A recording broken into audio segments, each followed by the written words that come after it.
Muy buenas tardes, tengan todos nuestros participantes en esta tarde con el tema productos de nuevas tecnologías, bioestimulantes aditivos, ácidos húmicos y biológicos.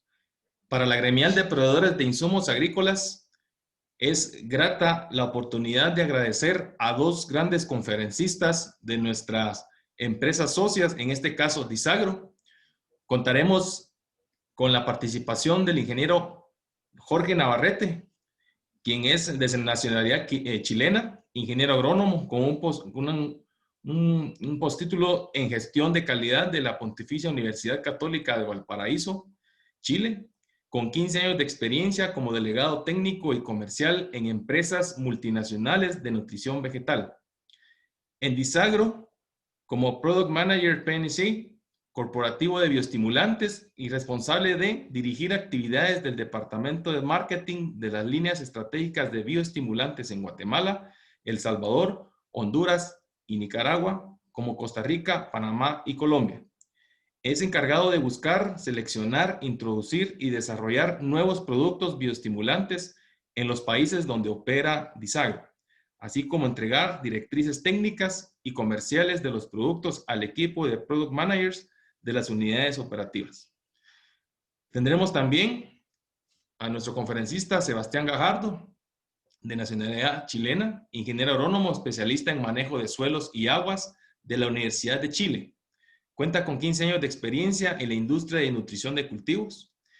En Disagro, como Product Manager PNC, corporativo de nutrición de cultivos, responsable de dirigir actividades del Departamento de Marketing de las líneas estratégicas de nutrición de cultivos en Guatemala, El Salvador, Honduras, Nicaragua, Costa Rica, Panamá y Colombia.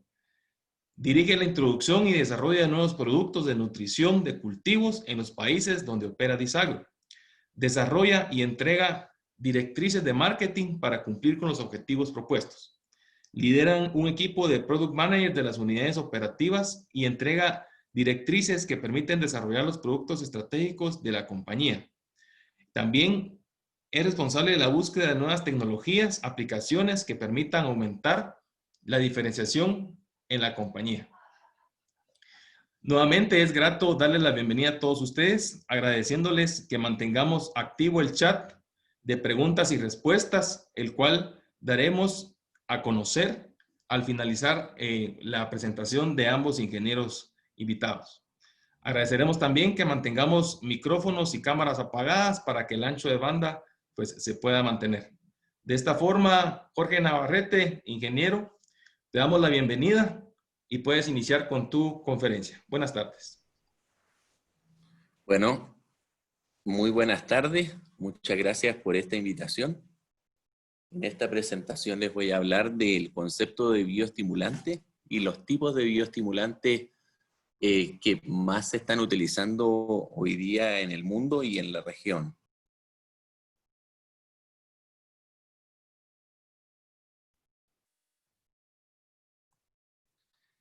Existen muchos factores que influyen en el desempeño de cualquier tipo de cultivo, ¿ya?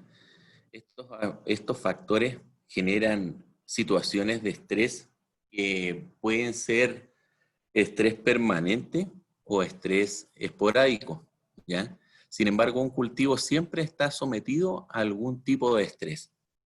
Dentro de estos estrés pueden ser estrés bióticos causados por patógenos, ya sean nematodos, insectos, hongos, bacterias, estrés causados por malezas que consumen agua y nutrientes, impidiendo la correcta absorción del cultivo, ¿ya?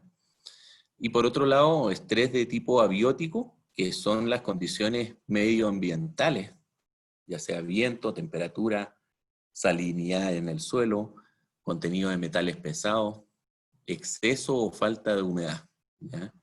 En general, en todos los cultivos siempre hay algún factor de estos que está haciendo de que no pueda expresar al máximo su potencial genético.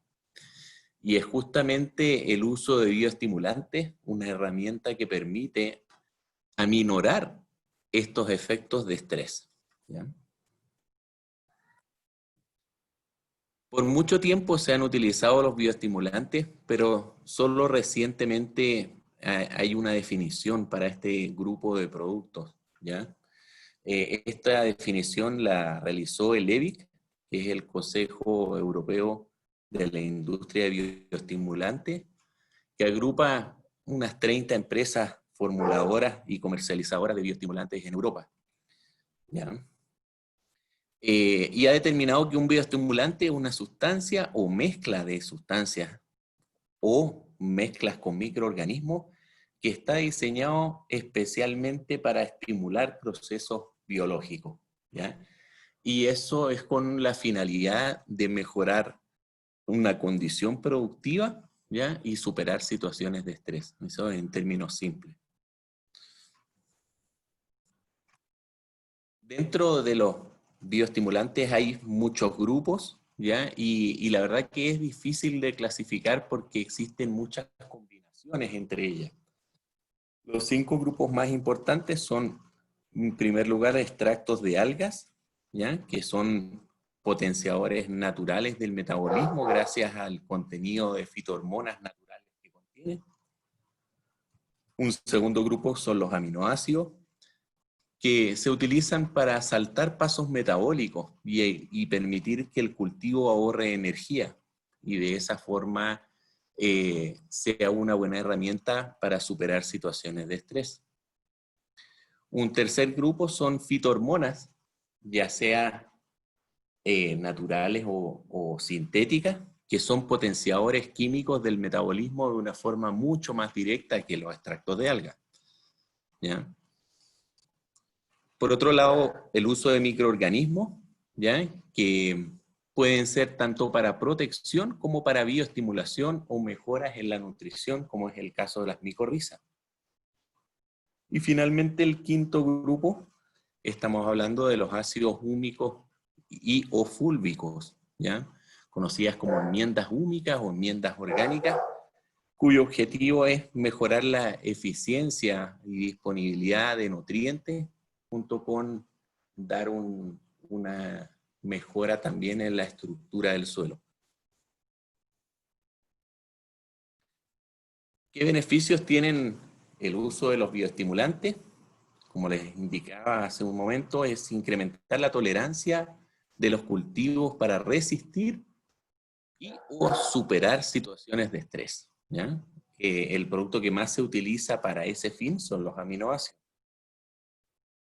Facilitar la asimilación de nutrientes, traslocación de nutrientes y uso de nutrientes.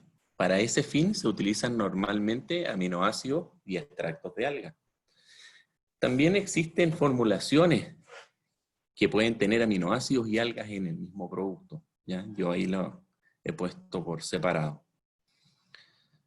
Mejorar la eficiencia del metabolismo de las plantas para inducir incrementos y calidad de cosecha. Hoy día existen bioestimulantes que son desarrollados específicamente, por ejemplo, para producir más raíces, en el caso de los enraizantes, para agrandar la fruta, en el caso de algunos bioestimulantes que son hormonales, ¿cierto? Y permiten mejorar calibres, etc. Mejorar atributos de calidad, como incrementar azúcares, mejorar el color, ¿ya? Y el tamaño de las frutas o del producto cosechado. Y mejorar la fertilidad del suelo, que esto se caracteriza mucho a los ácidos húmicos y fúlvicos, ¿ya? De una forma directa sobre el cultivo, sobre el suelo y también siendo alimento para los microorganismos benéficos presentes. ¿En qué se diferencia un bioestimulante de un fertilizante? Esta es una pregunta que frecuentemente se realiza, especialmente porque en la región la gran mayoría de los bioestimulantes están registrados como fertilizantes, ¿ya? Entonces, la composición de estos productos finalmente va a poder permitir clasificarlos correctamente. Escucho un ruido de fondo. Ahí sí. Bueno, la principal diferencia de un bioestimulante con un NPK o un fertilizante convencional es la composición con una matriz compleja ya de elementos. Esta matriz compleja puede ser por ácidos carboxílicos, por aminoácidos, por componentes de extractos de algas o extractos de plantas. Esos componentes adicionales a los nutrientes son los que hacen que la formulación sea distinta y cumpla una característica después de haber sido aplicado, cumpla una función específica, ¿ya? Que, como inicialmente comenté, mayoritariamente está enfocado para superar alguna situación de estrés, ¿ya? En este tipo de productos, la parte activa ya habitualmente es un catalizador, ¿cierto? Muy reactivo y de un efecto que se ve a corto plazo. En el primer grupo de productos, estos son los extractos de algas. Hay muchos tipos de algas que se utilizan en la agricultura, de distintos géneros, e incluso dentro de un mismo género hay distintas calidades porque la calidad del producto va a depender mucho del momento de extracción y la forma de extracción de esta formulación, ¿ya? Dentro de estos grupos de algas, la más utilizada es Ascophyllum nodosum, ¿ya? Es la especie más investigada y más comercializada a nivel mundial, ¿ya? Tiene efectos positivos una vez aplicados, efectos hormonales naturales, nutricionales, antiestrés y sanitarios, porque tiene cierto efecto como inductor de resistencia, ¿ya? Esta es una alga que crece en zonas muy cambiantes del clima, lo que hace que durante su desarrollo concentre muchas hormonas, ¿ya? Esa es la gran ventaja que tiene esta especie de alga frente a otras.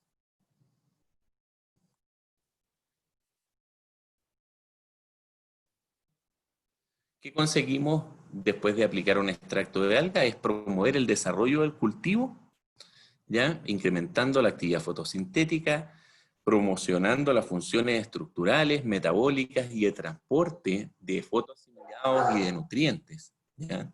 Tiene una función antioxidante y antiestresante de forma directa. Este producto se recomienda mucho para los estados iniciales, ¿ya? En todo tipo de cultivo, ¿ya? En especies anuales se recomienda en las primeras etapas y en especies perennes aplicarlos en los momentos de mayor desarrollo y demanda de nutrientes. El segundo grupo son los aminoácidos. Los aminoácidos son las moléculas básicas que forman las proteínas. ¿Ya? Las proteínas se forman naturalmente tomando el nitrógeno desde el suelo y mediante un proceso largo donde se consume mucha energía, se terminan finalmente sintetizando las proteínas, ¿ya? Las proteínas son sustancias muy complejas, ¿ya? Sin embargo, son los compuestos más importantes y son totalmente necesarios para todos los ciclos ciclos o etapas fenológicas ya en un cultivo. ¿Ya? Para poder llegar a buen término en cualquier tipo de cultivo es muy importante que la planta pueda tener un contenido interno óptimo de aminoácidos.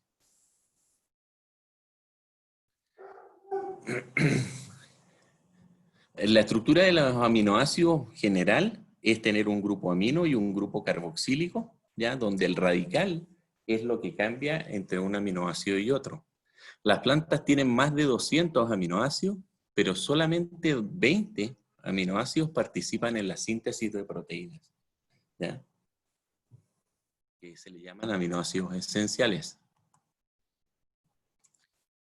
La función cuando uno aplica un producto en base a aminoácidos, ya no es suplir la cantidad de aminoácidos que las plantas necesitan para formar todas sus proteínas, ¿ya? Porque la cantidad de aminoácidos que se aplica es inferior a lo que necesitan los organismos vegetales, ¿ya? Sin embargo, Cuando nosotros aplicamos aminoácidos, gatillamos y apuramos este proceso de síntesis, generando un ahorro importante de energía para la planta.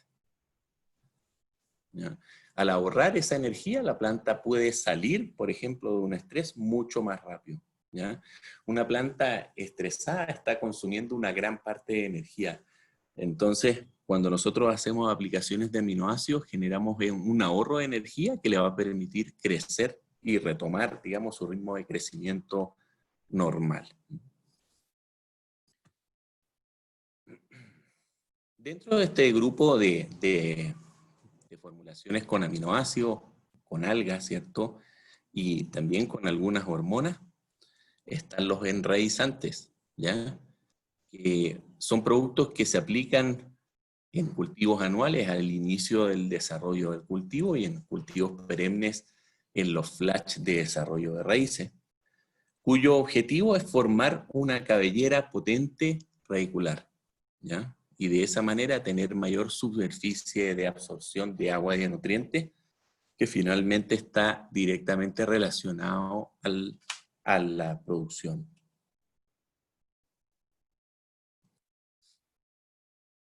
Dentro de los enraizantes es muy frecuente encontrar, aparte de la adición de aminoácidos o extracto de alga, la adición de auxinas sintéticas como el ácido endolbutírico, ¿ya?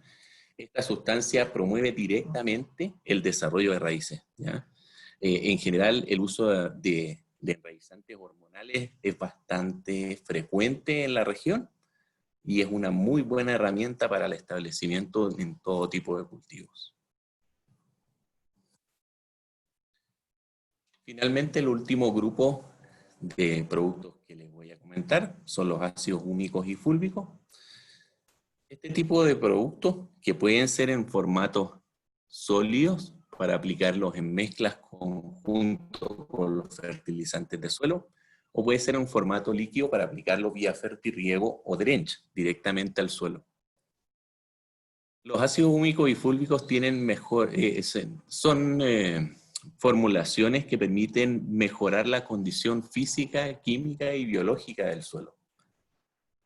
Desde el punto de vista biológico, son fuentes carbonadas de alimentos, ¿ya? Y de energía para los microorganismos benéficos, ¿ya? Permiten generar un mejor vínculo entre el suelo y la planta. Desde el punto de vista físico, permiten tener una estabilidad en la estructura del suelo, una mejora en la retención y movimiento del agua en el perfil, y también tienen una condición de biombo climático en el suelo, ¿ya?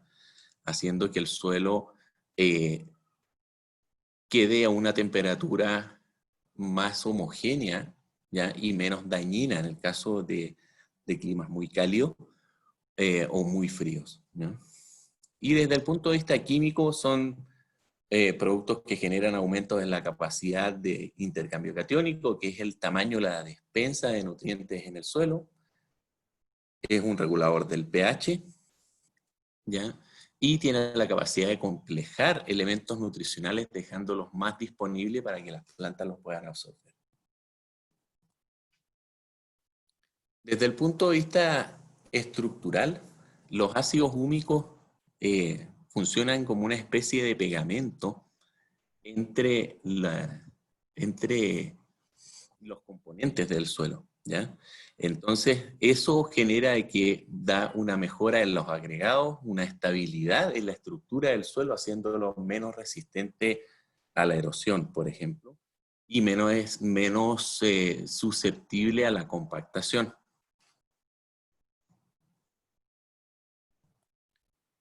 La capacidad de intercambio catiónico, es lo que les comentaba, este es el tamaño o es la despensa de nutrientes del suelo. Aplicando ácidos húmicos y fúlbicos, lo que conseguimos es aumentar este tamaño de despensa, cosa que nosotros al momento de fertilizar, esos nutrientes estén en mayor cantidad disponibles para que la planta los pueda absorber.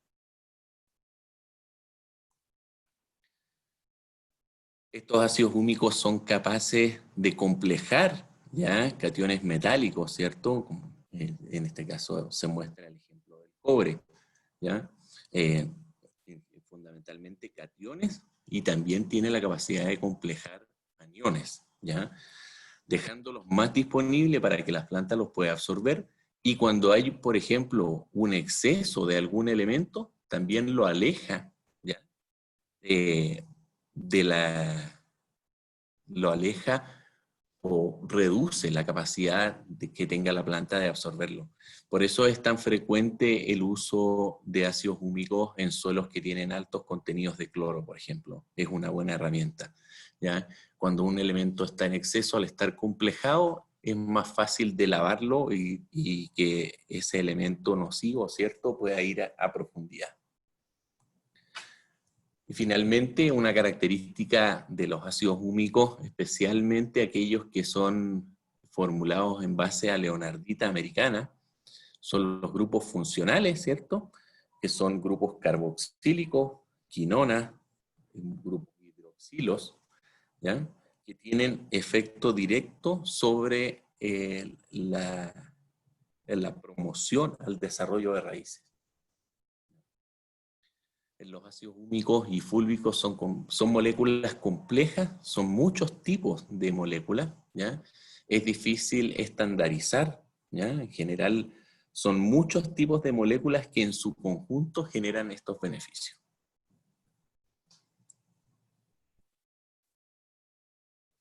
Esa es mi presentación.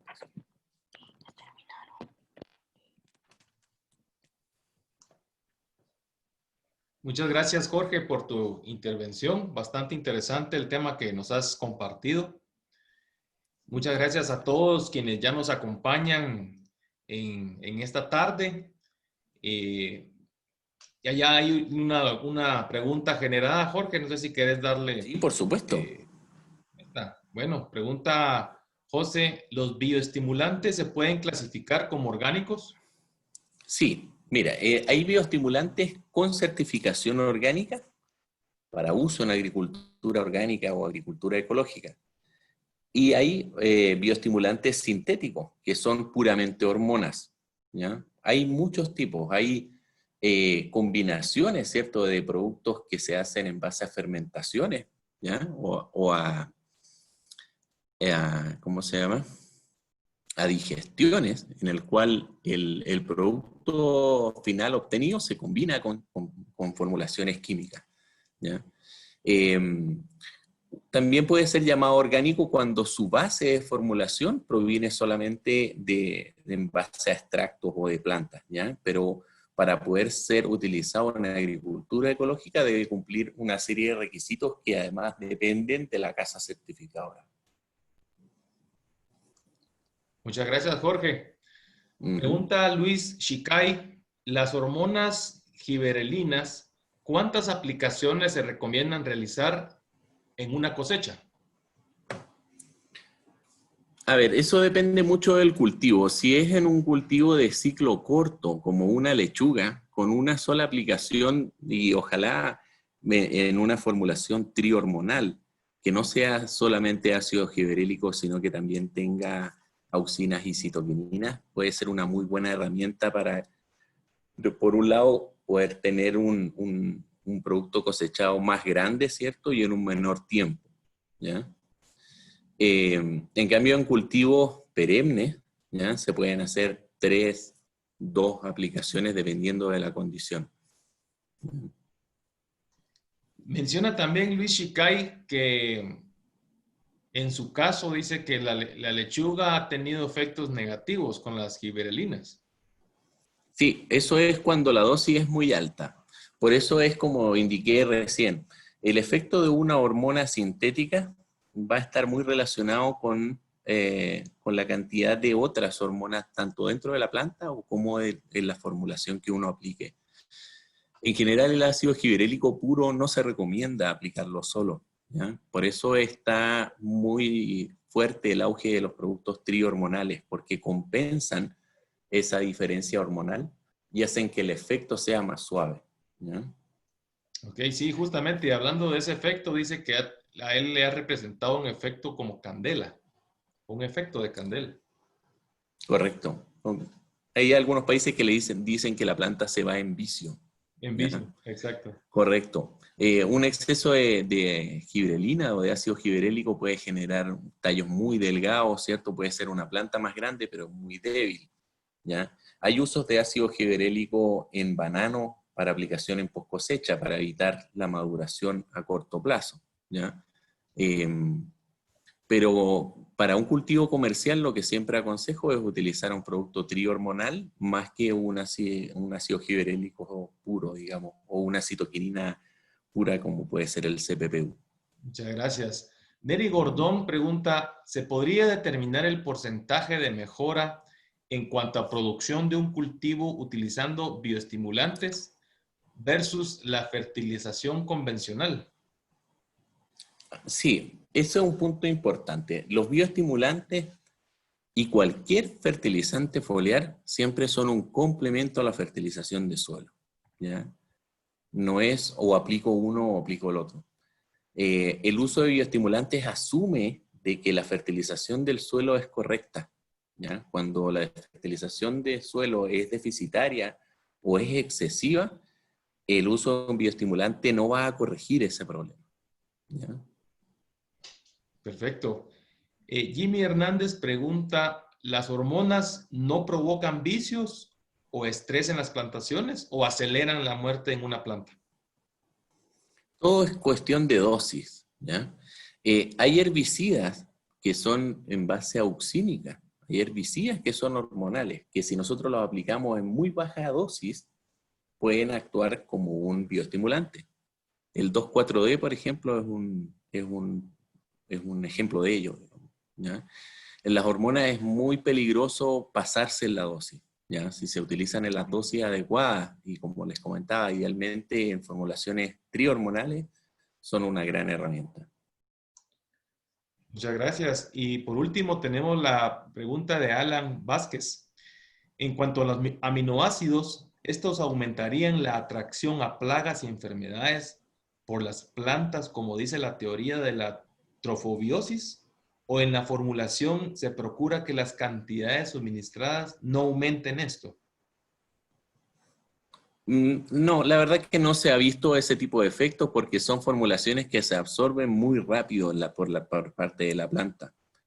Ya, eso sí, pues, si aplicaras una melaza, por ejemplo, o una sacarosa sobre un cultivo, evidentemente que eso sí va a generar una mayor atracción al ataque de ciertos insectos y algunos hongos. Los aminoácidos en general no son atractivos no son atrayentes de plagas, ya, ni de enfermedades. Son sustancias que la planta lo absorbe a las 3 horas después de haber sido aplicada. Sí. Ahora, cuando tú sobreabusas de un bioestimulante, podría generar una planta algo más vigorosa de lo normal, ya un poco más suculenta, dejándola ciertamente más susceptible al ataque de alguna plaga, pero no es que sea atrayente, sino que ahí hay que realizar un control correcto de insectos, digamos. ¿No? El uso de bioestimulantes no se relaciona con un mayor ataque de alguna enfermedad o plaga. Gracias, Jorge. Y van generando más preguntas. Julio Sí, Pineda, adelante. Julio Pineda pregunta, ¿el uso de herbicida como bioestimulante en aguacate es viable? Esa es una. Y la otra, ¿no me daña la planta y en qué me favorece? ¿O en qué momento lo puedo aplicar? Muchas gracias. Ya. El ejemplo que di yo es que ciertos herbicidas que son los de uso hormonal, en alta concentración actúan como herbicidas. En baja concentración podrían ser utilizados como bioestimulantes, pero no sería un producto diseñado para eso. Si queremos aplicar un producto o una formulación como bioestimulante, lo que siempre se aconseja es que sea una formulación hecha especialmente para eso. Y el herbicida aplicarlo para controlar maleza. Lo que comenté antes es simplemente para dar un ejemplo en términos de dosis y de concentración de hormonas. ¿Ya? Perfecto. Pregunta Alex, ¿se puede utilizar fitohormonas para sustituir la polinización común en cualquier cultivo? No, no en cualquier cultivo. El uso de hormonas, por ejemplo, una muy, muy común eh, en muchos países, es una auxina, un producto que fue muy famoso que se llamaba Procarpil. ¿ya? Que se utiliza para mejorar la cuaja en tomate, ¿ya? Hay ciertas situaciones en que el polen, por ejemplo, no es viable, ¿ya? Entonces la única forma de hacer que ese fruto cuaje es haciendo una aplicación directa a las flores como hormoneo, ¿ya? Sin embargo, es una práctica que se da solamente cuando las temperaturas son muy extremas, ya sea muy bajas o muy altas, en que el polen no es viable y necesitas ese tipo de ayuda. Y no en todas las especies se puede hacer, ¿ya? Yo, digamos, como cuaje hormonal, el que conozco es el caso del tomate, ¿ya? En el resto de las especies, lamentablemente, tienes que recurrir a insectos polinizadores o a polinización manual, ¿ya? Existe la polinización manual en la anona, por ejemplo, en el chirimoyo, ¿ya? Que es una alternativa.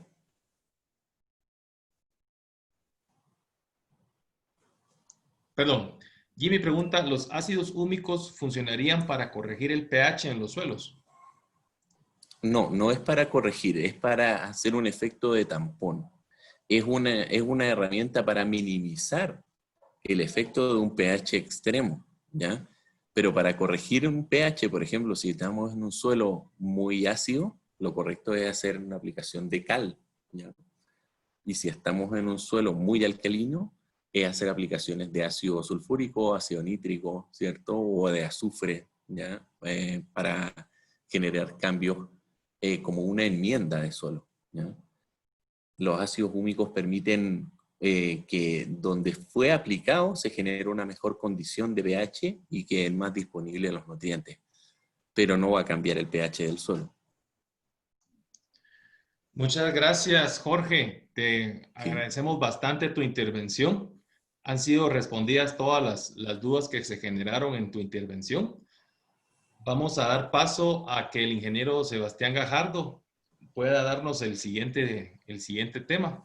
Si quiere, nos puede seguir acompañando, Bueno, Jorge. sí, muy bien, En muchas gracias. caso, al final generan pues algunas otras dudas que no se dieron en este momento.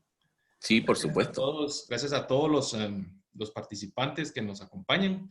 Siempre les invitamos a que nos puedan generar sus preguntas o dudas en el chat general o en la casilla de preguntas y respuestas.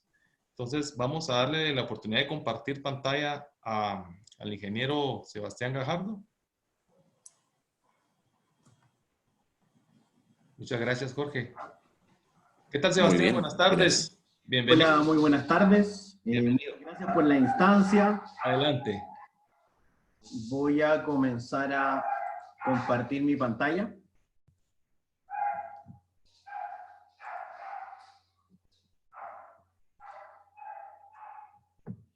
Por favor, me confirman si ya la pueden ver. Aún no.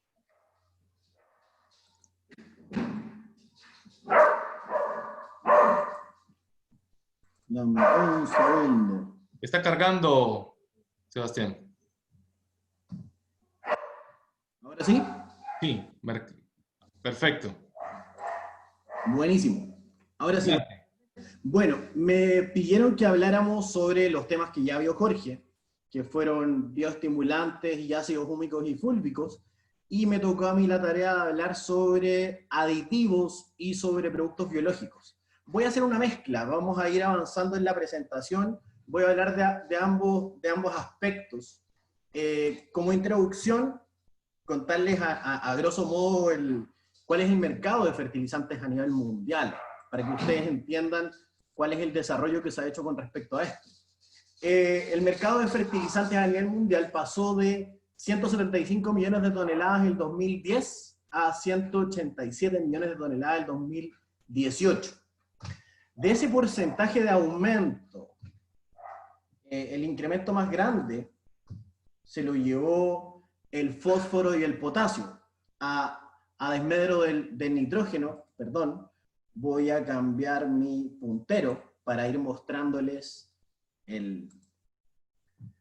Aquí vemos que el nitrógeno aumentó un 3%, el fósforo un 6% y el potasio un 10%. Esto también tiene ciertas implicancias y quiere decir que los mercados van evolucionando. Los mercados más básicos de fertilizantes tienen una tienden a utilizar mucho más nitrógeno que otros nutrientes. A medida que los mercados evolucionan en términos de tecnología y evolucionan en términos de tecnificación, van aumentando los niveles de fósforo y potasio. Por lo tanto, vemos una tendencia del 2010 al 2018 en el que menos creció fue el nitrógeno. Eso quiere decir que los mercados han ido evolucionando. Ahora, del 18 al 19 pasamos de 187 a 188.5 millones de toneladas, métricas a nivel mundial. Y si vemos un salto cuántico, una proyección a 2-3 años después, probablemente se va a llegar a 199 millones de toneladas de fertilizante. Lo interesante de esto es que el nitrógeno sigue bajando en términos de crecimientos porcentuales y sigue aumentando fósforo y potasio.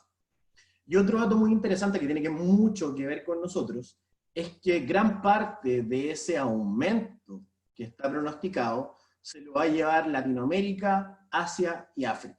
O sea, los mercados emergentes con respecto a la tecnificación y la utilización masiva de fertilizantes. Si nosotros vemos probablemente Norteamérica pensando más en Estados Unidos y Canadá y la parte norte de México, Europa y probablemente ciertos lugares de Asia tienen una tecnificación bastante alta, pero el resto de mercados que son los que más van a crecer son mercados emergentes que van a comenzar a tecnificarse. Por lo tanto, frente a este escenario, es que ha ocurrido la evolución desde ya hace muchos años en el mercado de los fertilizantes. Si nosotros pensamos y le ponemos una nota, le ponemos una nota de evaluación a la agricultura de los últimos años, probablemente es esta sigla, que es NUE, o Nutrient Use Efficiency, la eficiencia en la utilización de los nutrientes. Y aquí entra todo. Aquí entran los aditivos, los biológicos, los bioestimulantes, los ácidos húmicos, los ácidos fúlbicos, porque lo que nos dice esta ecuación, que al final este concepto que está bastante de moda, pero siempre ha existido, que la cantidad de nutrientes que saca la planta debería ser lo más similar a lo que yo aplique al suelo.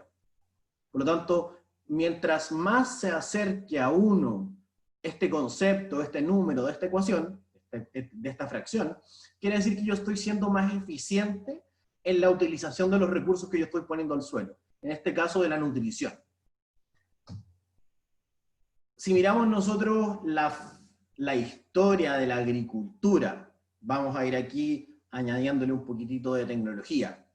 Todo esto comenzó cuando el hombre se dio cuenta de que era mucho más sencillo en términos de trabajo buscar una semilla, ponerla, esperar que ésta germinara y diera frutos, que salir a buscar frutos por el bosque o por la selva. Por lo tanto, la agricultura nació cuando el hombre se dio cuenta de que si él cultivaba, tenía acceso a alimentos de forma más sencilla.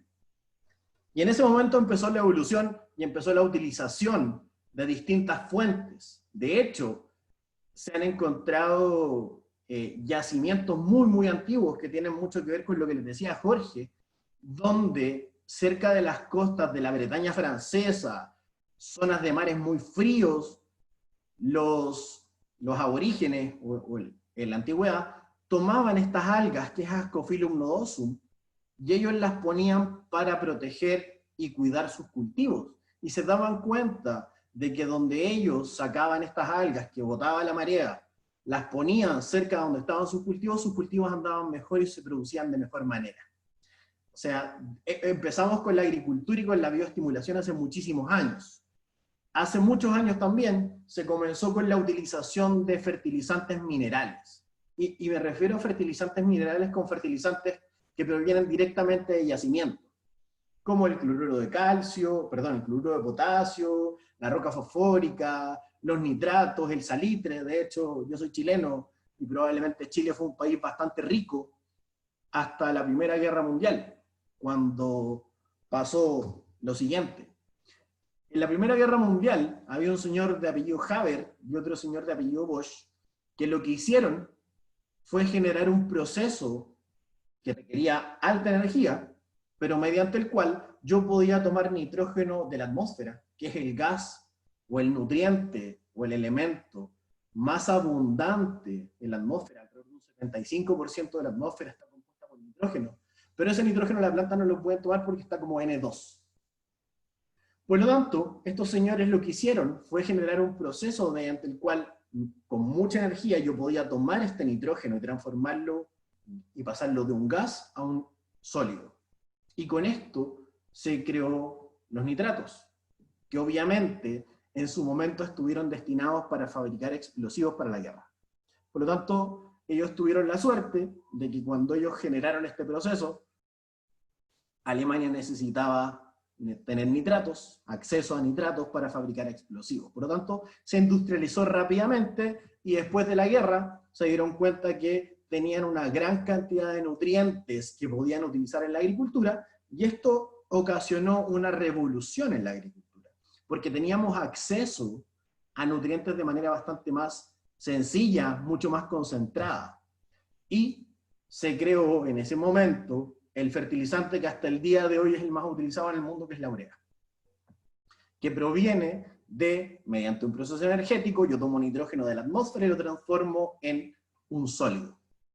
Por lo tanto, este paso a generar fertilizantes de síntesis química fue una revolución en la agricultura.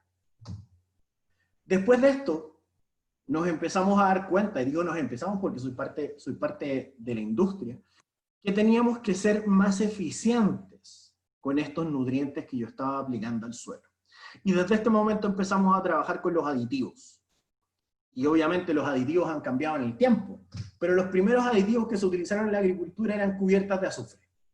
Yo tenía una molécula de nitrato de potasio, de azufre, perdón, de urea, de fósforo, y yo la recubría con una capa de azufre elemental.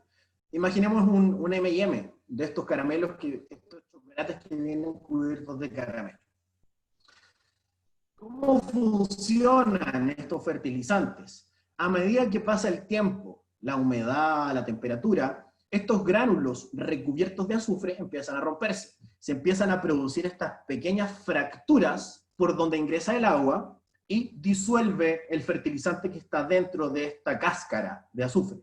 Por lo tanto, estoy entregándole constantemente al ambiente, al suelo, al cultivo, este fertilizante que yo protegí y yo recubrí con este aditivo que en un comienzo era de azufre. Bastante positivo, probablemente se pudieron bajar las dosis, en vez de aplicar 100 aplicaban 90, porque era eficiente, porque protegía el fertilizante. ¿Cuáles son los siguientes pasos que vinieron en la agricultura? Polímeros plásticos, que hasta el día de hoy se ocupan, CRFs, Control Release Fertilizers. La gran diferencia de estos polímeros con el polímero de azufre es que yo podía calcular, de acuerdo al grosor de esta pared de este plástico, cuánto quería que tardara en el tiempo de disolverse este nutriente que estaba adentro. Yo podía decir, necesito un nitrógeno que dure 60 días. Le pongo una capa de plástico poroso de tal grosor que el total que esté dentro de este gránulo plástico se vacíe en 60 días. Por lo tanto, controlo el tiempo en el cual yo quiero que ese fertilizante se entregue a mi cultivo. Una gran evolución con respecto a lo que teníamos antes, que era solo una cubierta física. Esta es una cubierta física mediante la cual yo también domino el tiempo en el cual yo quiero que éste esté entregando nutrientes a la planta. Muy interesante. Se siguen utilizando en la agricultura. Después de esto, siguió avanzando la agricultura y nos dimos cuenta que habían ciertos nutrientes que eran muy poco eficientes en el suelo, como por ejemplo el nitrógeno. El nitrógeno está sometido a dos pérdidas grandes. Una que tiene que ver con la atmósfera, con la gasificación de ciertos compuestos. Por ejemplo, cuando la urea, esta molécula que yo tomé nitrógeno atmosférico, la transformé en un sólido, y yo se la aplico a mi cultivo. Cuando la urea entra en contacto con el suelo, activa, existen ciertas enzimas en el suelo, entre ellas la ureasa, que lo que hace es romper esta molécula que es neutra en el suelo, y se produce amoníaco, que es un gas, y se produce ácido carbónico. Los nutrientes están acá, el nitrógeno está en esta molécula de amoníaco. Si esto sucede en la superficie del suelo, el amoníaco es un gas, se va a la atmósfera y yo tengo ciertas pérdidas. ¿Qué quiere decir? Que si yo compro un saco de urea y aplico 2 quintales de urea por manzana a mi cafetal, a mi maíz, a mi frijol, probablemente un porcentaje importante de lo que yo aplique en la superficie del suelo se va a perder como gas amoníaco y el cultivo no lo va a aprovechar. Por lo tanto, literalmente estoy haciendo que mi dinero se vaya a la atmósfera. ¿Qué hacen ciertas moléculas o ciertos inhibidores? Bloquean la acción de esta enzima que está en el suelo. Por lo tanto, la molécula de urea ya no se rompe y no se libera este gas a la atmósfera, sino que la molécula de urea se disuelve en el suelo por alguna precipitación, lluvia o riego, ingresa al suelo y ya puede ser tomada por el cultivo. Por lo tanto, este aditivo, en el caso del nitrógeno, marcó un antes y un después en la eficiencia de la urea. Ahora, existen otras pérdidas de nitrógeno por parte de otras moléculas en el suelo. En el caso del nitrato, el nitrato es una molécula de cargas negativas. El suelo tiene una mayor capacidad de retener cargas positivas. Por lo tanto, estoy en la costa sur, por poner un ejemplo. Aplico un fertilizante, tengo una gran cantidad de nitrato en el suelo, que no es capaz de afirmarse porque el suelo tiene cargas negativas, por lo tanto negativo con negativo se repele. ¿Y qué pasa? Llueven 40 milímetros en 4 horas, como pasa bastante seguido en la costa, y gran parte de este nitrato se lava, se va a las profundidades del suelo, deja de estar en la zona de raíces, por lo tanto también son pérdidas. En este caso por lixiviación. ¿Qué es lo que hace este otro aditivo que se inventó para proteger el nitrógeno? Impide que el amonio, que es una molécula de cargas positivas que se fija muy bien al suelo, que no se lava, se transforme en nitrato. Por lo tanto, tengo una molécula que probablemente soporta en el suelo una precipitación más alta, sin lavarse, sin salir de la zona de raíces, sigue estando aprovechable para el cultivo, no así el nitrato, que es fácilmente lixiviable. Por lo tanto, tengo dos formas, dos aditivos que yo puedo aplicar a mis fertilizantes, que hacen que en este caso el nitrógeno sea mucho más eficiente. NBPT, que es el nombre de la molécula que protege de la ureasa, y DMPP, que es el nombre de la molécula que protege la transformación de amonio a nitrato. Por lo tanto, estos son dos aditivos muy importantes en el caso de la agricultura. Si vemos en esta recta de la evolución de los fertilizantes, probablemente tenemos dos aditivos que tienen que ver con protección física, que son la cubierta de azufre y por otro lado la cubierta plástica. Y dos moléculas más que están muy relacionadas al nitrógeno, pero en este caso son aditivos que protegen el fertilizante o hacen que el fertilizante sea más eficiente desde el punto de vista químico. Gran salto, gran cambio en la mentalidad de la agricultura a nivel mundial ocurrió probablemente a inicios del siglo XXI. Las empresas de fertilizantes generalmente venden nutrientes que van dentro de un saco, que son aplicados a un cultivo y que la relación de estos nutrientes se determina por las características del cultivo. Y les digo que es un cambio sustancial porque probablemente cuando se comenzó el siglo XXI se empezó a hablar nuevamente de la sostenibilidad de este sistema agrícola, de mirar el suelo como un sistema vivo, no como un sostén para la planta. Y este sistema vivo tiene que ser sustentable en el tiempo. Y si yo, por ejemplo, quemo caña de azúcar todos los años, deterioro la materia orgánica de ese cultivo, genero un suelo relativamente estéril, no un suelo vivo que tiene una poca capacidad de respuesta frente a distintos estímulos, voy a tener un suelo que va a ser poco sustentable en el tiempo. Por lo tanto, se generan ciertas herramientas en la agricultura, la industrialización de los ácidos húmicos, la industrialización de los ácidos húmicos, el compost, que tienen mucho que ver con devolverle esa capacidad al suelo de ser un ente vivo, de ser un ente biológico, químico y físico que se comporta y va acompañando al cultivo de manera sustentable en el tiempo. ¿Qué hizo la industria de fertilizantes desde ya hace algunos años? Comenzó a utilizar microorganismos o metabolitos de microorganismos para sustentar su productividad, para devolverle al suelo esa característica biológica, esa característica de ese microbioma, que el microbioma es otro concepto que está bastante de moda, y el microbioma es la comunidad de microorganismos que habitan en ese suelo. Yo puedo tener un microbioma sano, o puedo tener un microbioma donde predominen los microorganismos patógenos. Y eso depende, por supuesto, del manejo agronómico que nosotros demos a ese suelo. Y en ese sentido, la industria ha cambiado, ha ido evolucionando. Nosotros vimos esta ecuación cuando comenzamos mi presentación. Y no sé si todos se dieron cuenta que acá en el denominador de esta ecuación, arriba tengo lo que la planta saca, lo que la planta extrae, lo que la planta necesita para sobrevivir y para producir. Y abajo, en el denominador de esta ecuación, yo tengo los nutrientes que yo aplico. Pero además, tengo los nutrientes que pueden ser liberados del suelo. La industria de los fertilizantes se dedicó durante probablemente gran parte de su existencia a trabajar sobre esto, sobre los nutrientes que yo aplico. Vimos que pusimos polímeros de azufre, una recubierta física que impedía que el fertilizante se disolviera rápidamente y que yo tuviera un fertilizante que actuaba más largo en el tiempo. Después hubo una evolución donde empezamos a usar polímeros plásticos, donde yo además controlaba el tiempo, por lo tanto era más eficiente aún.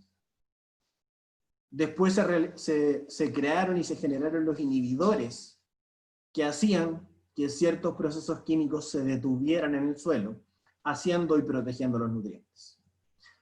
Pero lo que se está haciendo ahora en la industria es trabajar sobre estos nutrientes a los que la planta hoy no tiene acceso, que existan en el suelo, pero que por X, Y, Z motivo, la planta no tiene acceso a ellos. Por lo tanto, es otra forma en la que se está viendo la eficiencia en la utilización de nutrientes dentro de la misma ecuación. Viendo cómo esto se hace más eficiente, viendo cómo accedo a estos nutrientes que hoy no están disponibles para la planta, a cómo degrado de mejor manera la materia orgánica para acceder a los nutrientes que existen en ella. Y en ese sentido se generaron fertilizantes que llevan en su cubierta microorganismos o metabolitos de microorganismos benéficos, que lo que hacen es incrementar las poblaciones de microorganismos benéficos en el suelo. ¿Cuál es el objetivo de esto? Si yo tengo un suelo más sano, yo tengo un suelo más activo, tengo una mejor interacción entre mi cultivo y el suelo. Si tengo un suelo que degrada mejor la materia orgánica, que genera mejor estructura, por ende, una mayor capacidad de retención de agua y una mayor aireación de ese suelo, las raíces van a crecer mejor. Si tengo un suelo que tiene una gran cantidad de nutrientes que están inmovilizados como moléculas insolubles, y estos microorganismos tienen la capacidad de poder hacerlos disponibles para la planta, voy a tener una planta que tiene más acceso a nutrientes. Por otro lado, cuando yo aplico microorganismos benéficos o cuando aplico metabolitos que potencian y que hacen que la proliferación de microorganismos benéficos en el suelo aumente, tengo un suelo más sano. Y esto se puede explicar o ejemplificar de una manera bastante sencilla. Si yo tengo una sala de clases o un salón donde tengo 100 sillas, y yo estimulo a que gran parte de esas sillas se ocupen con gente positiva o con microorganismos benéficos, por un tema de espacio, probablemente voy a dejar pocas sillas vacías. para que ingresen malos elementos o microorganismos patógenos. Por lo tanto, cuando yo incentivo la proliferación de microorganismos benéficos, también limito la producción o la proliferación de patógenos. Y esto es bastante positivo, porque genera una agricultura más sustentable, genera una agricultura más sana, genera un suelo con una mejor sanidad, que es capaz de responder de mejor manera a ciertos estímulos.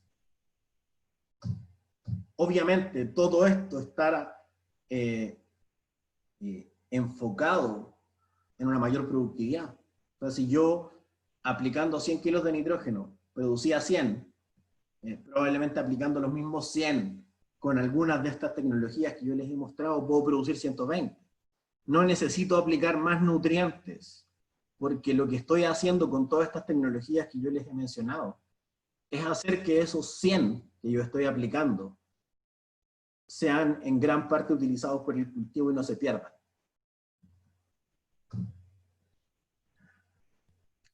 A grosso modo y de manera bastante general, mostrarles algunos de los microorganismos que habitan normalmente en los suelos y cuáles son sus funciones. Por ejemplo, las bacterias principalmente de los géneros Bacillus tienen estas características y estas son sus funciones principales en el suelo.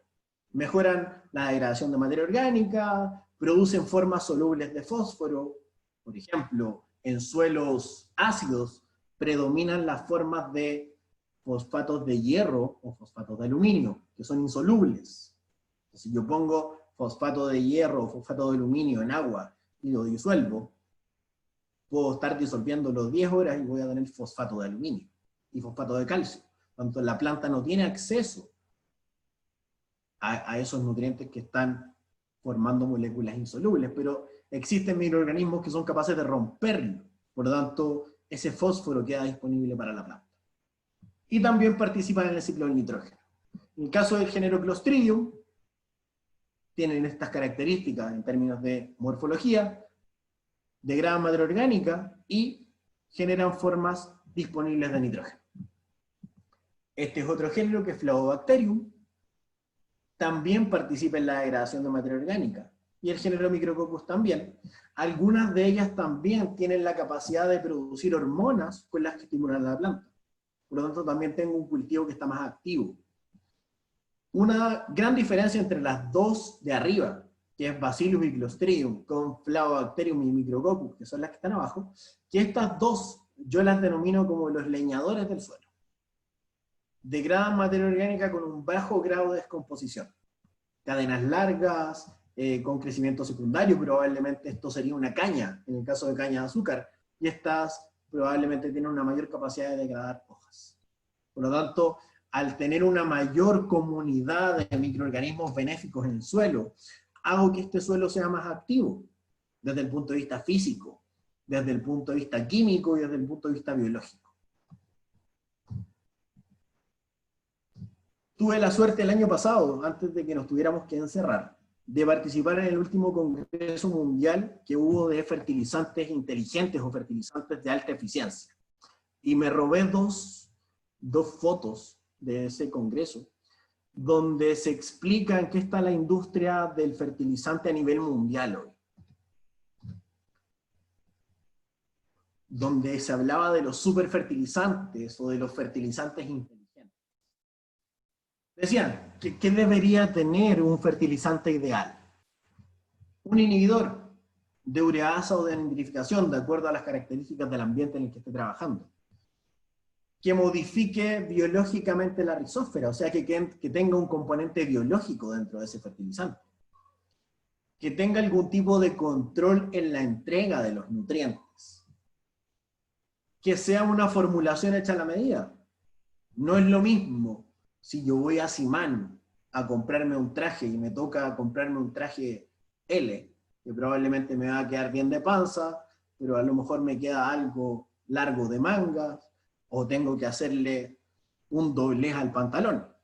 Si yo voy a un sastre, el sastre me va a hacer el traje a mi medida, del ancho de mi panza, del largo de mis brazos, del largo de mis piernas. Por lo tanto, cuando yo fabrico un fertilizante hecho a la medida del cultivo, voy a estar aplicando los nutrientes que el cultivo necesita. Y obviamente, que responda en términos físicos a una aplicación mecánica o a una aplicación manual. Y por otro lado, otra de las presentaciones decía, ok, ¿qué tiene un fertilizante o qué debiese tener un fertilizante ideal? Primero tiene que ser asequible para que la gente lo pueda usar. O sea, no puede ser tan caro que sea algo que yo no pueda comprar para mi cultivo. Que sea multinutrientes, o sea, que sea una mezcla. Que sea bioactivo, que tenga algún componente biológico. Que tenga algún tipo de cobertura física para que sea más eficiente. Que no tenga problemas en su formulación, que sea rígido, que soporte una aplicación con una máquina, pero que tampoco tenga problemas la persona que lo va a aplicar manualmente. Y que sea hecho a la medida del cultivo y del ambiente. En eso está trabajando la industria de los fertilizantes el día de hoy. Esa ha sido la evolución en términos de aditivos. Y probablemente yo hice alguna mezcla entre los aditivos no biológicos y los aditivos biológicos. Pero todos estos han ido muy de la mano en la evolución de la industria de los fertilizantes. De eso les quería hablar yo con respecto a los aditivos y a la utilización de microorganismos o de compuestos biológicos en la agricultura, en la industria de los fertilizantes. Por favor, si tienen alguna pregunta, alguna duda, estoy absolutamente atento. Muchas gracias, Sebastián. Bastante interesante también tu exposición. La verdad es que se generaron varias consultas. Vamos a dar lectura a algunas. Julio Pineda pregunta, ¿cuál es el proceso para tomar nitrógeno de la atmósfera? Ok. Hay dos formas de hacerlo. Hay unos microorganismos que se llaman Rhizodium, que son los que se adhieren a las raíces del frijol. Si les ha tocado la suerte de poder verlo, son pequeños granulitos que se ven en las raíces de los frijoles. Y la verdad que identificarlo es bastante fácil. Es una pelotita que se ve en la raíz del frijol. Si yo la aprieto, se ve roja. Eso se llama legemoglobina. Y eso es la interacción que existe entre este microorganismo y la raíz del frijol. En la raíz del frijol le entrega ciertos nutrientes, y este microorganismo lo que hace es tomar nitrógeno desde el ambiente y se lo entrega al frijol. Por eso los frijoles casi no se fertilizan con nitrógeno, porque generan esta simbiosis con este microorganismo, que lo que hace es, a cambio de ciertos nutrientes, le entrega nitrógeno que este microorganismo es capaz de tomar del ambiente. Esto a nivel biológico. Ahora a nivel industrial, el proceso mediante el cual se fabrica nitrógeno sólido o nutrientes para la agricultura es tomar nitrógeno. Se toma aire del ambiente, y este aire tiene un gran porcentaje de nitrógeno, y mediante un proceso de presión y temperatura se logra hacer que esta molécula de N2 se oxide y pueda transformarse en una molécula y dejar de ser gas y se transforma en una molécula sólida. Muchas gracias, te agradezco. Hay otra pregunta por acá de Maylin Quintanilla. Buenas tardes. El área en la que vivo es en el departamento de Petén. Los suelos son sumamente alcalinos y para el proceso de desinfección se utiliza en su mayoría cal, por lo accesible que se puede aplicar a un bajo costo y pues para poder corregir el pH. ¿Cuál es tu observación al respecto? Bueno, es una práctica bastante común. Cuando yo encalo, yo lo que hago al final es aumentar el pH, no bajarlo. Por lo tanto, la cal viva sí, se ocupa como un elemento sanitizante por la gran cantidad de energía y de calor que produce en el suelo. Pero en términos de pH, si yo estoy hablando de un suelo alcalino, probablemente el encalado no sea la mejor práctica. Porque lo que hago yo con la cal es poder aumentar el pH, no disminuirlo. En ese caso, probablemente se utilicen algunas de las herramientas que les mencionó Jorge, ciertos ácidos, azufre elemental, que lo que hacen es capturar estos OH o liberar Hs o protones al suelo, que lo que hacen es bajar el pH. Muchas gracias, Sebastián. Stuart Solares te pregunta, ¿la acidez provocada por el exceso de fertilización puede degradar a un suelo más que la quema del rastrojo?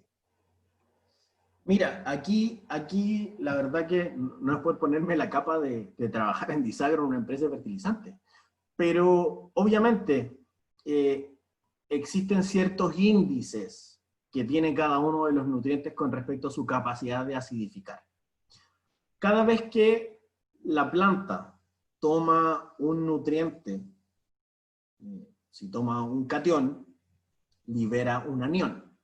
Y si toma un anión o un nutriente de carga negativa, libera un protón al suelo.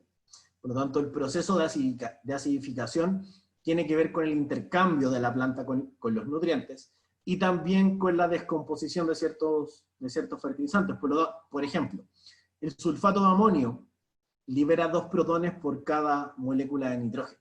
Y en el caso de la urea, por cada molécula de nitrógeno se libera un protón. Por lo tanto, el poder acidificante del sulfato de amonio es el doble que el de la urea. Y en ese sentido, obviamente cualquier exceso de cualquier fertilizante lo que va a hacer es generalmente acidificar el suelo. Jorge mencionó varias veces durante su presentación algo que se llama capacidad tampón o capacidad buffer, que es la capacidad inherente o natural que tienen los suelos de neutralizar cambios en el pH. Por ejemplo, un suelo con un alto porcentaje de materia orgánica probablemente tiene una capacidad buffer bastante alta. Yo aplico ciertos nutrientes que en teoría en un suelo con poca materia orgánica acidificarían muy rápido ese suelo, pero como yo tengo una gran cantidad de materia orgánica que tiene una alta capacidad de absorber cargas positivas y negativas, neutraliza todas estas acidificaciones que yo aplico. Por lo tanto, por eso también cuesta mucho subir el pH en ciertos suelos, porque yo digo, aplico una tonelada de cal, pero subí 0.1 punto en el pH. Es porque la capacidad buffer o la capacidad de amortiguación de ese suelo a ese cambio que yo quiero generar es bastante alta. Por lo tanto, no te podría dar una respuesta tajante con respecto a que si es peor o no es peor que quemar rastrojos. El tema de la quema de rastrojos es un cambio inmediato en el que yo degrado materia orgánica al entrar en contacto con alta temperatura. Por lo tanto, voy, por así decirlo, y de manera bastante peyorativa, matando esos 2 primeros centímetros de suelo cada vez que quemo. En cambio, cuando yo aplico fertilizantes, gran parte de ellos los absorbe la planta, por lo tanto no se genera una acidificación tan inmediata. Excelente tu respuesta, Sebastián. Muy acertada. Vamos a ver, Julio Pineda pregunta, para degradar materia orgánica en cultivo de aguacate, ¿cuál sería el más recomendado? Si hago una poda a la planta, dejo que seque y quisiera que se degrade para la misma planta. Ok, perfecto. Bueno, ahí entramos en alguna discusión un poquito más agronómica. Depende del nivel de poda. Por ejemplo, si yo hago una poda de despunte donde genero ramas pequeñas o puntas pequeñas de los brotes que tengo, probablemente no necesito picar esos brotes que yo corté. Ahora si hago una poda un poquitito más de formación o una poda un poquito más fuerte de rejuvenecimiento del cultivo, tengo que entrar con una picadora, porque si yo dejo una rama de 1 pulgada de diámetro, probablemente pasen 4 o 5 años hasta que se degrade. Por lo tanto, dependiendo el nivel de la poda que yo haga, obviamente es el manejo de ese residuo que yo tengo que hacer. Pero sin lugar a dudas, dejando ese residuo en la finca, voy a tener un mejor efecto que si yo lo saco. Porque a mediano o a largo plazo, dependiendo de la cantidad de residuo, dependiendo de la capacidad biológica de ese suelo que yo tenga, esa materia orgánica se va a degradar, o ese material vegetal se va a degradar y va a pasar a ser parte de la composición de ese suelo y va a tener un efecto positivo. Muchas gracias, Sebastián. Alan Ovidio te pregunta, ¿tiene alguna experiencia con biochar? No, no directamente. Según lo que entiendo, el biochar es una mezcla que tiene ciertos componentes de carbono, y en ese sentido probablemente me podría aventurar a darte alguna respuesta. Lo que consumen los microorganismos en el suelo, o su alimento, lo que ellos hacen es degradar moléculas de carbono. Y para eso toman como energía el nitrógeno. Por lo tanto, si yo estoy aplicando carbono con un alto grado de descomposición, como entiendo que es el componente principal del biochar, obviamente voy a generar material básico para que estos microorganismos puedan trabajar. Por lo tanto, es una práctica bastante positiva. Muchas gracias, Sebastián. Vamos a ver. José Martín te pregunta, en la actualidad, en el mercado nacional, ¿existen fertilizantes inteligentes o superfertilizantes? A ver, bueno, aquí viene muy de cerca la recomendación. Bastante. Nosotros como empresa estamos trabajando ya desde hace bastantes años con un aditivo que es el ingrediente activo de nuestro producto comercial, que es Nitroxten. Y perdón si nombro marcas comerciales, pero no sé de qué otra forma lo pueden identificar. Ese tiene un inhibidor de la volatilización, por ese lado. Por otro lado, nosotros ya llevamos desde el 2017 trabajando en un proyecto que este año se llevó a nivel comercial, que el nombre comercial es BioSmartTech, que son metabolitos de microorganismos que nosotros impregnamos en el fertilizante. Por lo tanto, tenemos esas dos tecnologías. Estamos trabajando también en un proyecto de CRFs, que son los que yo les comenté, que tienen una cubierta de poliuretano plástico, que hacen que el fertilizante se libere prolongadamente en el tiempo, o que yo pueda dominar la cantidad de tiempo que yo quiero que ese gránulo esté liberando fertilizante. Y por otro lado, nuestra marca, que es Ferticrop, que son nuestros trajes a la medida para el cultivo. Por lo tanto, probablemente un gránulo de fertilizante que tenga todas las tecnologías no existe. Pero sí, nosotros dentro de nuestros sacos tratamos de tener la mayor cantidad de tecnologías posibles, y en ese sentido probablemente tenemos 3 o 4 de las 5 o 6 que aparecían ahí.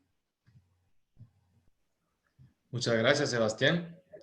Neri Gordón te pregunta, ¿puede existir un suelo totalmente inerte o siempre hay posibilidad de recuperar nuestros suelos? Es muy difícil que un suelo sea inerte en su 100%.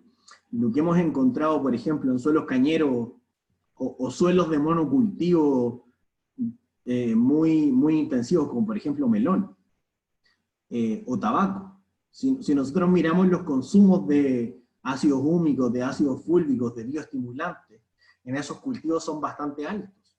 Y los manejos agronómicos que ellos hacen durante la temporada también son bastante agresivos. Por lo tanto, lo que hacen muchos cultivos es al comienzo del ciclo aplicar ciertos productos como sanitizantes de suelo, metamsodio, algunas otras cosas, que disminuyen la tasa de microorganismos del suelo. Después aplican productos ricos en carbono, aumentan en cierta medida las poblaciones de microorganismos en el suelo. Por lo tanto, es difícil que un suelo sea estéril o inerte.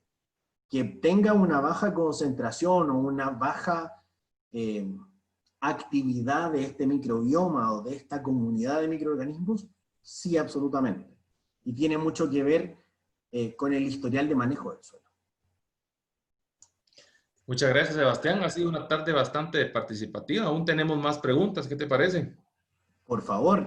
Muchas gracias. Que hayan, y si salen preguntas a Jorge, por favor. Ahí nos acompaña Jorge. Alex te pregunta. Sí, por supuesto. ¿Algún metabolito o microorganismo para mejorar el aprovechamiento de potasio y boro? Mira, con respecto a potasio, sí hay microorganismos que trabajan sobre el potasio directamente, y hay otros microorganismos que lo que hacen, y la verdad que ahí en ese sentido son todos los microorganismos, que no es directamente sobre el potasio, sino que cuando yo mejoro la degradación de la materia orgánica, lo que yo obtengo como proceso final de una materia orgánica con un alto grado de descomposición son huminas o sustancias fúlbicas. Por eso son tan interesantes esos productos que les mencionó Jorge. Porque esos productos son tan reactivos, o esas moléculas son tan reactivas que son capaces de juntarse con arcillas y formar unos compuestos que se llaman coloides. Y los coloides, al final es una mezcla de materia orgánica con alto grado de descomposición y arcillas, tienen cargas negativas en su superficie. ¿Qué hacen? ¿Qué hace o qué pasa cuando yo aumento la cantidad de coloides en el suelo? Mejoro un concepto que se llama SIC, que es capacidad de intercambio catiónico, que al final es la cantidad de ganchos con carga negativa que yo tengo en el suelo, a los que se pueden absorber ciertos cationes como el potasio. Por lo tanto, a largo plazo, cuando yo genero una materia orgánica con un alto grado de descomposición, o cuando aplico un ácido húmico o aplico un ácido fúlvico, lo que genero es una mayor cantidad de ganchos negativos a los cuales se puede adherir una molécula o un nutriente como es el potasio.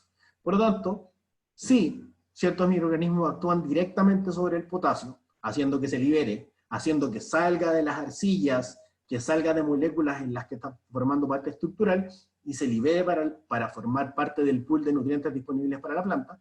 Y por otro lado, cuando yo mejoro esta condición de cuenta corriente o cuenta de ahorro de nutrientes con cargas positivas para el suelo, también mejoro obviamente la disponibilidad de potasio. Perfecto, gracias. Luis Shikai te pregunta, ¿qué elemento acidifica en mayor porcentaje el suelo? Lo otro, ¿cuántos años necesitamos aplicar fertilizantes minerales para recuperar un suelo en una producción intensiva? Y son 3 preguntas en una misma. ¿Y qué fertilizante mineral recomendás? Si querés que te la repita, pues... No. Todavía me acuerdo. A ver, dentro de los fertilizantes que más acidifican, el que más acidifica es el sulfato de amonio. ¿Ok? Es como mi top, dentro de los fertilizantes que más se ocupan. La segunda era, ¿cuánto me tardo en...? Ya se me olvidó la pregunta, la segunda. Por favor, si me la puede repetir. Con gusto. Ya respondiste la primera, que el Sí. elemento acidifica mayor porcentaje del suelo. Lo otro es, ¿cuántos años necesitamos aplicar fertilizantes minerales para recuperar un suelo en una producción intensiva? Ok, y aquí te voy a responder con la respuesta más agronómica que creo que existe, que es depende.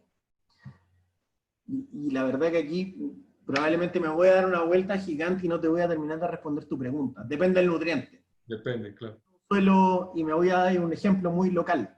Me voy a un suelo de Acatenango, que tiene un gran porcentaje de su formación de suelo derivado de ceniza de volcán ácido, que tiene una fijación de fósforo impresionante.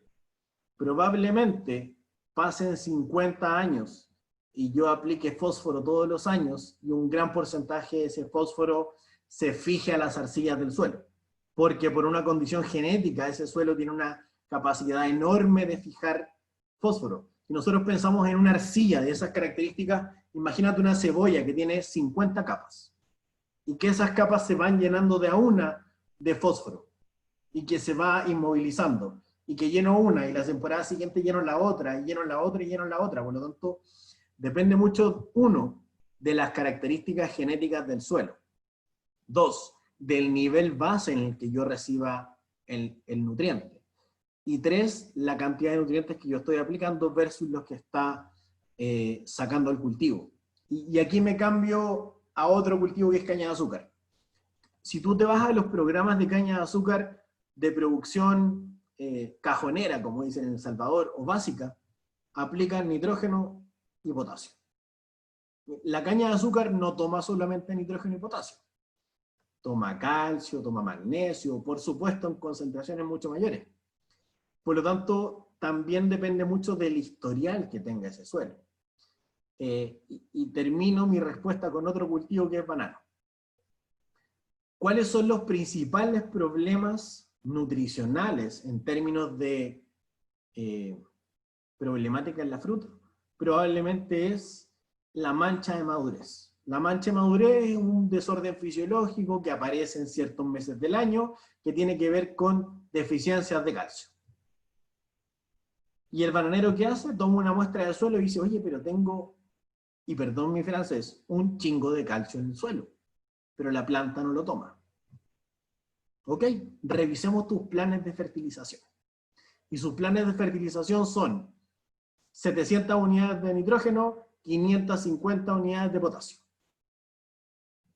Y no nos olvidemos que el potasio, el magnesio y el calcio interactúan. Por lo tanto, si estoy aplicando todos los años una gran cantidad de potasio, independiente de que exista o no exista calcio en el suelo, la planta va a estar tan saturada en su suelo de potasio que no va a poder tomar calcio. Por lo tanto, se van a producir ciertos síntomas de deficiencia de un nutriente, el cual no está deficiente. ¿Cuál es nuestra primera recomendación a ese productor? Deja de aplicar potasio para que tu problema de calcio disminuya. Por lo tanto, creo que no existe un factor lineal en el que yo te pueda responder tu pregunta con respecto a cuánto tiempo me demoro en reponer un nutriente en ese suelo, porque depende de muchos factores distintos. Muchas gracias, Sebastián. Y la tercera pregunta de una pregunta es, ¿qué fertilizante mineral recomiendas? Y vuelvo a la respuesta agronómica. Depende. Que depende. El fertilizante que yo te recomiendo, que al final es como todo. Yo tenía un profesor en la universidad que decía, el mejor vino es el que más te gusta. El mejor fertilizante es el que más se adapte a las condiciones de tu suelo y a tu cultivo. Si tienes un suelo que tiene un gran porcentaje de fósforo, ocupa un fertilizante que tenga poco fósforo, porque un gran porcentaje de ese fósforo lo está entregando tu suelo. Si tienes un gran porcentaje de potasio en el suelo, fabrica una mezcla específica para tu cultivo que tome en cuenta esa reserva de potasio que tienes en el suelo y no gastes plata de más. Muy bien. ¿Los fertilizantes hidrosolubles, Sebastián, podrían sustituir en algún momento a los fertilizantes granulados? Sí, absolutamente. Pero, cuando yo pienso en un fertilizante hidrosoluble, que a mí el concepto no me gusta, la verdad. Es un concepto de la industria, pero a mí no me gusta. Porque un fertilizante granular que viene en un saco, yo también lo puedo disolver en agua. Sí, tiene ciertos componentes que no se disuelven. Un fertilizante hidrosoluble es un fertilizante más puro, que no tiene residuos, que no se ocupó ningún tipo de melaza para fabricar el gránulo, sino que es un polvo. Si yo tengo un sistema de riego bien hecho, que entrega la misma cantidad de agua en el primer emisor que en el último,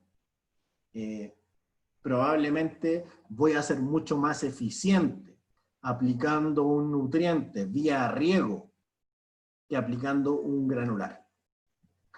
Pero, sin embargo, mi experiencia en Centroamérica con respecto a los sistemas de riego es que gran parte de los sistemas de riego están hechos desde el punto de vista hidráulico y no desde el punto de vista agronómico. Un sistema de riego o regar no significa que salga agua por el emisor. Va un poquito más allá. Tiene que ver con, ok, está diseñado para regar cada cuántos días. Está diseñado para que yo pueda abrir todo mi sector de riego de una vez. ¿Tengo instalado un sistema de fertirriego en mi riego? ¿Tengo algún tipo de monitoreo en mi riego para asegurarme de que el primer banano del cable esté recibiendo la misma cantidad de agua que el banano que está en la parte central del cable?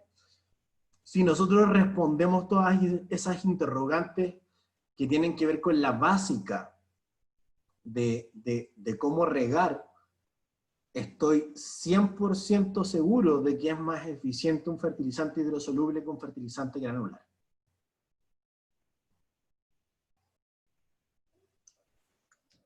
Gracias, Sebastián.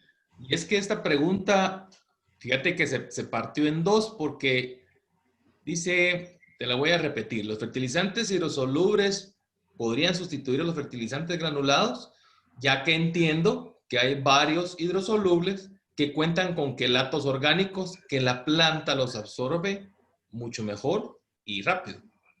Ok, bueno, la segunda parte probablemente cambia bastante algo de la respuesta. Exacto. Aplicar un fertilizante mediante un sistema de riego que está bien hecho es mucho más eficiente porque no es lo mismo comer una vez a la semana que comer todos los días un poquito.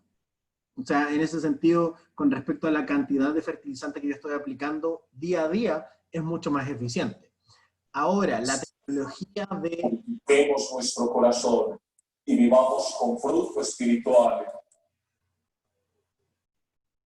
¿Aló? Ahora sí. Ahora con Se respecto... metió una misa entre medio, parece. Sí, pero ya lo dejamos ahí. Gracias. Ok, ahora, existen ciertos nutrientes, la mayor parte de los micronutrientes, que yo puedo quelatar. Quelatar es un concepto semántico que tiene que ver con, yo tengo un nutriente como por ejemplo el zinc, que tiene carga +2. Yo aplico un agente quelatante que lo que hace es neutralizar esas cargas y dejar ese zinc con carga 0. Por lo tanto, ya no se fija al suelo, ya no forma moléculas insolubles y no lo pierdo. Por lo tanto, sí soy más eficiente. Pero a nivel de fertilizantes granulares también existen polvos que yo puedo aplicar que están quelatados o están neutralizados. Por lo tanto, no existe una diferencia entre los hidrosolubles y los granulares con respecto a eso. Sí, obviamente, un micronutriente quelatado en ciertas condiciones de suelo es mucho más eficiente que un micronutriente en forma de sal, que probablemente sea menos eficiente en el suelo. Pero eso es independiente de que si es un hidrosoluble o es un granular.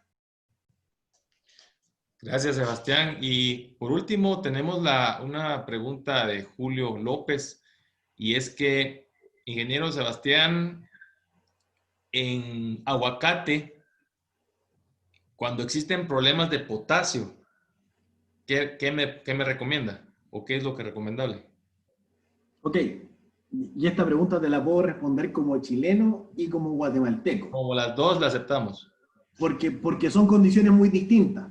Probablemente si me voy a un aguacate en Chile, donde llueve en la zona de producción de aguacate 180 milímetros al año, aplicar KCl o cloruro de potasio es pegarse un tiro en el pie, porque como no llueve, ese cloruro se almacena en el suelo. Por lo tanto, se hace bastante tóxico para el aguacate, que es bastante sensible a los cloruros. Pero si me voy a la boca costa de Guatemala, donde llueven 2000 milímetros al año, probablemente aplicar cloruro de potasio no tenga ninguna implicancia negativa, porque la planta igual va a tomar el potasio, y ese cloruro se va a lavar tan fácilmente porque tienen cargas negativas y no se adhiere al suelo, que para mí no significa ningún problema. Pero, para la tranquilidad del espíritu de los productores de aguacate, lo que nosotros generalmente recomendamos es la aplicación de sulfato de potasio o de nitrato de potasio, que son fertilizantes libres de cloro, y el aguacate es un cultivo que es bastante susceptible a las concentraciones altas de cloruro. Bueno, Sebastián, es así como hemos culminado esta parte de tu charla. Bueno, aquí Julio Pineda sigue preguntando algo y es que le parece bastante importante el tema del aguacate. Dice que en una plantación de aguacate aplica una fórmula 18-6-16 y algunos elementos menores con la intención de mejorar el fruto del producto. ¿Qué producto puedo aplicar en base al calcio o la mejora de fruta? A ver, el calcio tiene ciertas implicancias en términos de su capacidad de mezcla en los fertilizantes. El nitrato de calcio, que es la fuente principal y el nutriente y la la forma de fertilizante más utilizada en la agricultura, tiene ciertos problemas de higroscopicidad. Y la higroscopicidad es la capacidad de absorber humedad del ambiente. Por lo tanto, yo cuando pongo en una mezcla o en un saco de fertilizante nitrato de calcio mezclado con otros fertilizantes, probablemente lo que yo reciba en mi finca una semana después es un saco con una pasta. Porque obviamente reacciona con la humedad del ambiente, con la humedad de los otros fertilizantes, y tengo un fertilizante con serios problemas físicos de granulometría. Pero sin lugar a dudas, el nitrato de calcio es la fuente principal mediante la cual yo puedo mejorar las condiciones de calcio de un cultivo de aguacate, pensando principalmente en la post-cosecha. El calcio es un componente fundamental de las paredes celulares, y las paredes celulares se forman temprano. Por lo tanto, ¿cuándo yo debiese aplicar una gran concentración de calcio? Después de floración. Termina mi periodo, mi pic de floración, nitrato de calcio en concentraciones bastante altas, para que ese fruto pequeñito que se está formando tenga una buena concentración de calcio, tenga paredes celulares firmes y también una buena cantidad de boro. Porque yo siempre hago esta analogía. Cuando yo construyo una casa no necesito solamente blocks, necesito blocks y necesito cemento. El calcio son los blocks y el boro es el cemento con el que se pega ese calcio.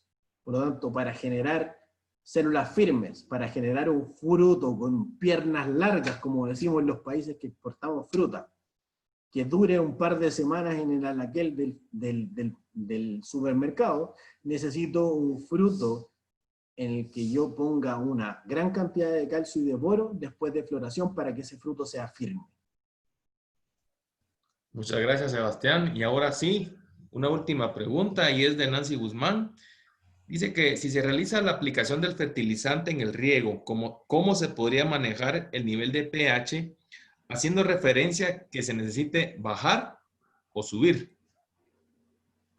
Ok, generalmente cuando yo instalo un sistema de fertirriego, yo tengo mínimo 3 tanques.